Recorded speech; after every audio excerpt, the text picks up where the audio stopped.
Hi guys, welcome back to a brand new video. And today we're going to be reacting to MSA video. And the title of this one is Mom Left Me in a Lion's Cage So I Become Strong. And yeah, I'm not going to be pausing it. You guys are going to be reacting to it. So don't forget to hit that like button and subscribe. And we're going to get started in 3, 2, 1, let's go. I'm Kelsey, and I'm reporting from Baltimore. If you think you had a bad relationship with your mom, wait until you hear my story. But before you get your mind blown, make sure to like and subscribe. Also, we've got some super cool MSA merch just for you. I'm talking awesome bottles and notebooks, perfect for your daily grind. Don't miss out. Check them out in the description below. Have you ever heard of maternal instinct? Well, my mother hadn't. Literally. Her first words when I was born were, "Not now." She was so absent in my life that when I was a kid, I used to believe that my nanny was my mom. Mama, I love you. Oh no, sweetie, I'm not your mom, but good luck with that. She was almost never at home, and when she was, she spent the whole time on her phone or engrossed in her Mac. Mom, it's really late. Can you tug me in? I can't. Criminals don't sleep, kid. I have to take care of the city. Mom, for the last time, you're not Batman. No, she wasn't, but we were as rich as him. My mom was a hotshot judge who dealt with high-profile celeb cases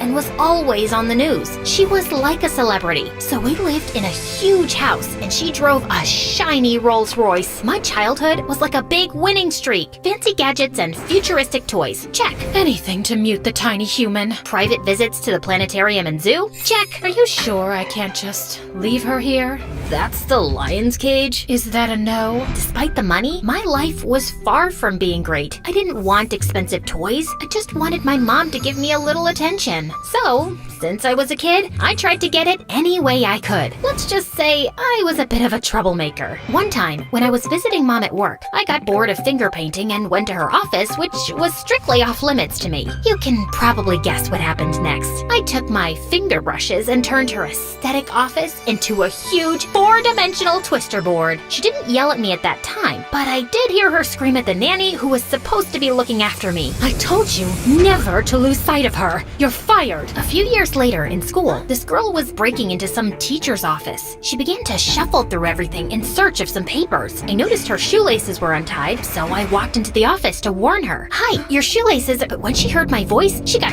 so scared that she jumped out the window. She dropped some papers and I grabbed them. Turns out they were math exams. At that exact moment, the teacher came back from lunch. Oops. The next thing I knew, I was invited to the head teacher's VIP lounge and mom arrived, giving me the side eye. "Mom, you're not gonna believe what happened." You're right, I won't, so save it. I only got like a 2-day suspension, but either way, my mom decided to take me out of that school and put me into a much stricter one to make me a responsible adult. Before my first day at my new school, she only said one thing to me. "This is your last chance." I didn't know exactly what she meant, but I knew my mom hated having to deal with the problems I created, so I figured that all I had to do was stay out of trouble. Easy, right? Well, not really. Staying out of trouble meant not having any fun, and it's not like I had anyone to spend time with. Of course, I always wanted a sibling, but I never had one. What about friends, you might be wondering? Well, I guess I wasn't exactly popular at my new school, but it was not my fault. The school my mom sent me to was very prestigious and traditional for boring, wannabe perfect rich kids. So, my reputation was not the perfect hook for new friendships. I tried at least to make one friend, but each kid there was either completely afraid of me or so boring. My last hope was Laura, the resident brainiac of her class. She knew every answer and loved going to school. Although, weirdly, sometimes she'd have a couple of days off and never looked sick. Don't get me wrong, she's as dull as ditch water, but for some mysterious reason, I like her. Not that it was mutual. We were paired together in science class, but it was like an experiment gone wrong. Please,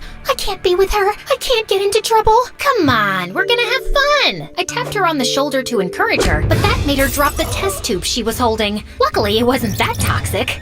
Nah, I'm just kidding. It was really toxic, and the school had to be evacuated. I was really trying to stay out of trouble, but trouble seemed to chase me. Outside the school, while we were waiting for the men in suits to take care of the hazard, a boy started to pick on Laura with his little drone. He kept flying it closer and closer to her. Laura covered her head and threw herself to the ground while everyone laughed. Stop! Leave me alone. He didn't, so I had to step up for my new friend. I picked up this big stone and threw it at the drone. But turns out my aim is not that good, as I bullseyed it into the head teacher's car window. When my mom found out that I had started a chemical disaster at school and vandalized a teacher's car on the same day, she was absolutely furious. Let's go. When we get home, you are gonna start packing. Packing? Where are we going? We are not going anywhere. You are going to boarding school. I thought she was joking, but she was dead serious. Mom, no, stop. Let me explain. There was this drone, and I tried to defend my friend Laura and... Stop lying for once. You're out of control, and I'm on the biggest case of my career. You need someone who can straighten you out. Then, just like Voldemort when you said his name, someone interrupted our discussion. Hi, I'm sorry. I couldn't help it over here. I'm Laura's mother, Kelsey's friend. Great, she's gonna defend me. I can take her in if you want. I'm a specialist in child behavior. What? This must be a joke. Spoiler warning? It wasn't. I'm sure I can turn your little Kelsey into a perfect student, like my Laura. I looked at Laura, and she looked at me with some despair, as if she was trying to tell me something without speaking. She subtly shook her head. What is it? She wants me to go to the bathroom? So, what do you say? It sounds ideal. Before I could protest, my mom had already arranged to pay a generous sum of money to straighten me out. I was immediately shipped to Laura's house, only with a suitcase of my possessions. I didn't even get to say goodbye to my mother. How could Mom do this to me? If she'd taken the time to listen, then she'd know I did nothing wrong. This can't get any worse. Okay, you might think that staying with Laura's family sounded better than a boarding school, right? Well, trust me, it wasn't. It was much worse. Let me spill the tea on Laura's parents. The dad was never there, always working, just like Mom did. I didn't think I saw him even once. The worst part, he was the good parent there, because Laura's mom, she didn't love. If my mom had a cold heart, hers was a certified iceberg. Lights out at 7 p.m. Breakfast 5:30 a.m. sharp. Then it's silent study until school.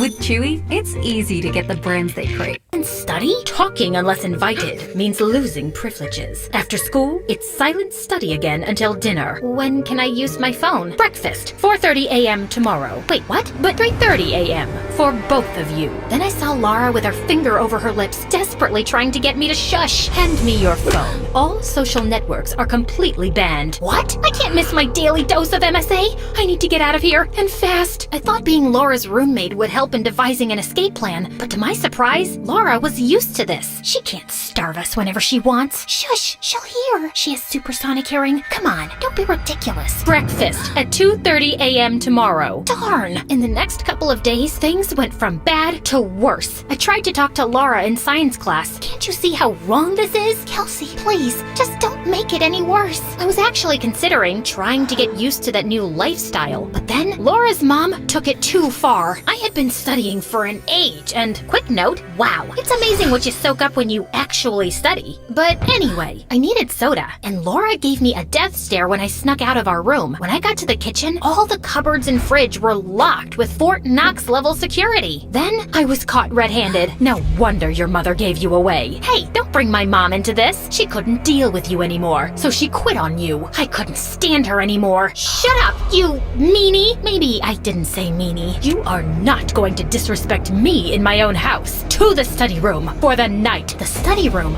was an extremely small room where she sent us when we misbehaved. I had to spend the night there. I tried to sleep using a book as a pillow, but I couldn't stop thinking about Mom. I had to go see her. I knew she was angry, but I was also so sure that she loved me and that she'd take me back if she knew the truth. One day, I managed to cut school and get to our house, but apparently she had moved. When I snuck back to school, the principal was waiting for me. Hi, Kelsey. Laura saw you leave. That little goody two-shoed snitch. Your foster mom's waiting in my office. Oh boy, I made up my mind. You and your other students shouldn't have to deal with this. She'd be better off homeschooled. The thought of being locked up all the time in that house with her was truly scarier than any horror movie ever. No, I'll be good. I am good. I swear. Of course, my vote didn't count. From then on, I wasn't allowed to leave the house. It's the only way to keep you from trouble. How on earth is she qualified to foster kids? I tried to lay low while I came up with a brilliant plan to escape for good. Still thinking, what is this? What did I do now? Surprisingly, this time, she wasn't yelling at me. She was furious with Laura. You got a B+? It's the day I felt dizzy. I don't care about your excuses. You know where to go.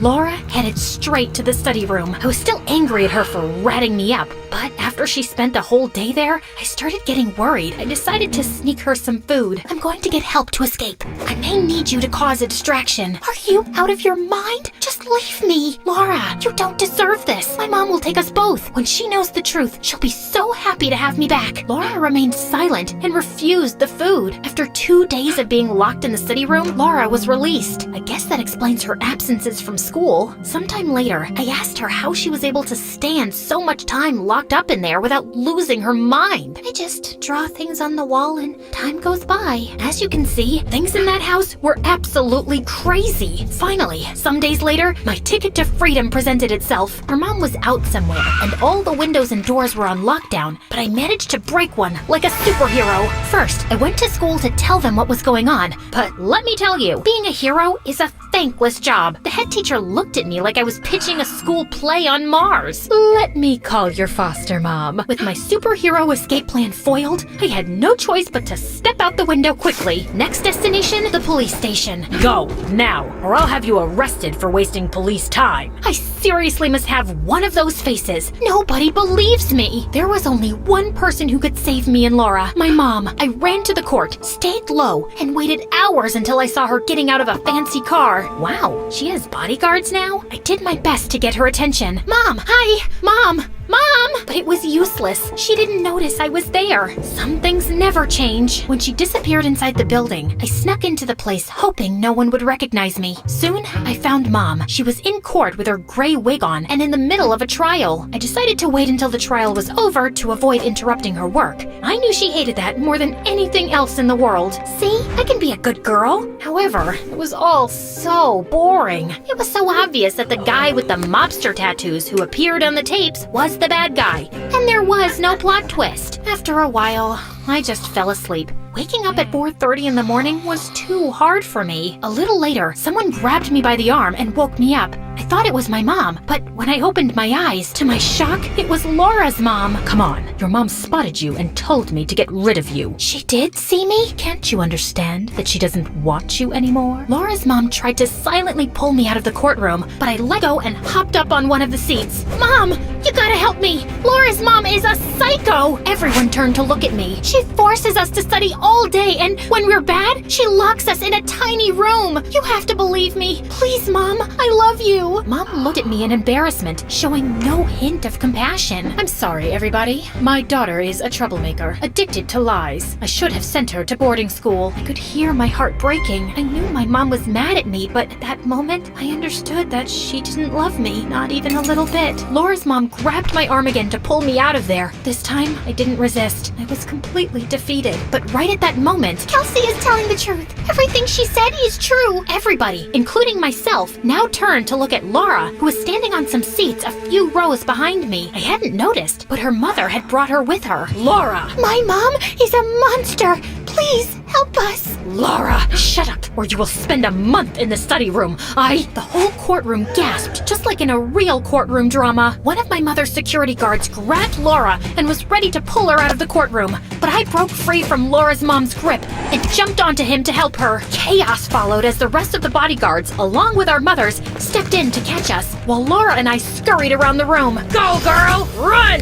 Be free! A few seconds later, more people from the courthouse came in and finally caught us. We were taken to an office where Laura and I awaited our fate. I'm sorry I dragged you into this. Your mom will be extra hard on us. You can say that again. For what it's worth, thanks for sticking up for me. You should have seen your mom's face. I always knew you had it in you. I guess your rebellion inspired me. Finally, we were friends. After a few hours, somebody finally came. Girls, we held hands and waited for the worst. We investigated what you said And apparently, you were right. At your mom's house, Laura, we found the study room with your drawings inside. So she was detained and you will go to another family's house. What about me? You're going with your mother. She wants to apologize. I'm really sorry, Kelsey. I should have believed you. I don't know how I can make it up to you. Well, to start, we can take Laura in. Done. Laura smiled and I hugged her. We moved in with my mother. Her remorse was short-lived and she soon returned to her old ways, ignoring our existence completely. But we didn't care. Me and Laura had each other. We became not only friends, but sisters. I told you guys I always wanted a sibling. As soon as we turned 18, we moved in together and started a new life far from our mothers. A happy life. Because family isn't the only one you're born with. It's also the people you encounter along the way. The ones who support and love you no matter what. Okay, this is all for this video. Don't forget to like and subscribe. And see you in the next one. Bye!